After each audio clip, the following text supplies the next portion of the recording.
Hello students, welcome to Ashish Polala classes. Today in the present lecture of Indian Constitution, I am going to discuss with you the Act of Settlement which was passed in the year 1781. In the last video, we had made a discussion about Regulating Act of 1773. Number of defects were existed in the Regulating Act of 1773, and to remove the defect of Regulating Act of 1773, in the year 1781, the British Parliament passed the Amending Act of 1781, in which some amendments were made in the Regulating Act of 1773, and this act made known by the name the Act of Settlement 1781.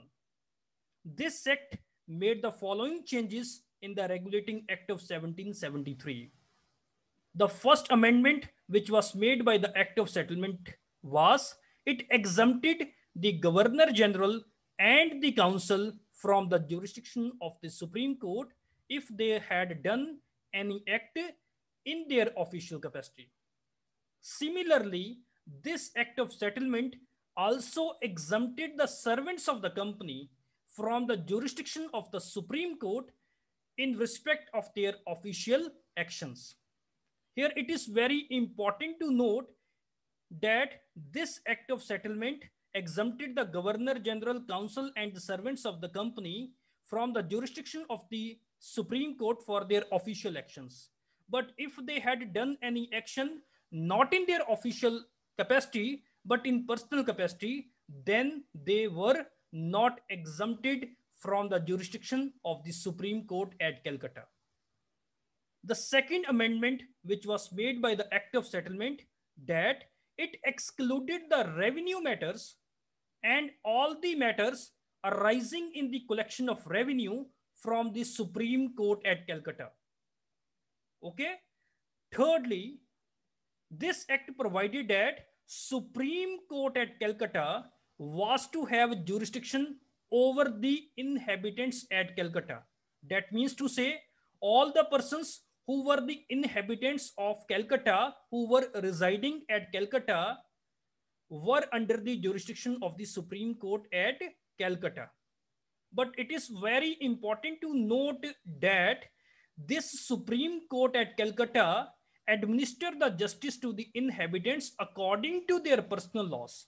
That means Hindus of Calcutta were to be tried according to the Hindu law, whereas Muslims at Calcutta were to be tried according to the Mohammedan laws.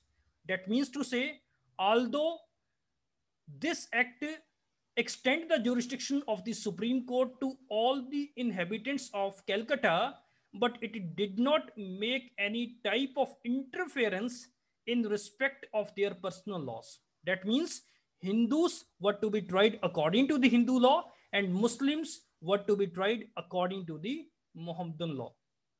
The fifth amendment which was made by this act, that it laid down that all the appeals which arises from the provincial courts that could be taken to the Governor General in Council. That means to say these appeals cannot go to the Supreme Court. Okay. This was also a new amendment which clarified that where the aggrieved person could go against the decision of provincial courts, as the appeal from the provincial courts go to the Governor General in Council. So this act empowered the Governor General in Council that he can frame the regulations for the provincial courts as well as for the provincial councils. So this is something about the present lecture. If you like my video and do not subscribe my channel yet, then please subscribe my channel and stay in touch with me with my playlist, which is titled as Lectures of Indian Constitution in English language. Thank you very much.